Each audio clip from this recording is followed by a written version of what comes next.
বন্টননামা দলিল করতে কত টাকা খরচ হয়? খুবই গুরুত্বপূর্ণ একটা ভিডিও, আমি সবাইকে অনুরোধ করব সম্পূর্ণ ভিডিওটি দেখবেন।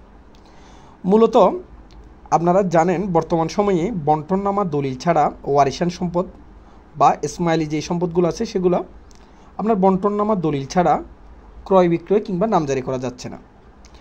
সেই সুবাদে বর্তমান সময়ে সাব রেজিস্ট্রি অফিসগুলোতে এই বন্টননামার দলিল নিয়ে বিশাল এক ঘুষ বাণিজ্য শুরু করেছে।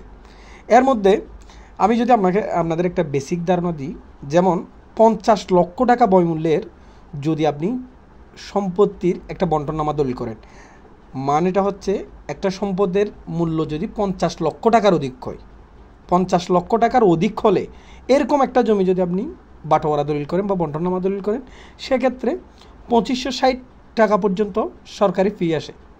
এর বাইরে আপনার দলিল লেখকের একটা নির্দিষ্ট একটা ফি আছে, এটা দিতে হয়।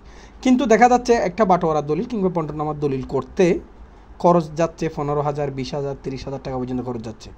কিন্তু আদৌ এই সরকার থেকে তাহলে 2560 টাকার এই ঘোষণাটা কেন আসে?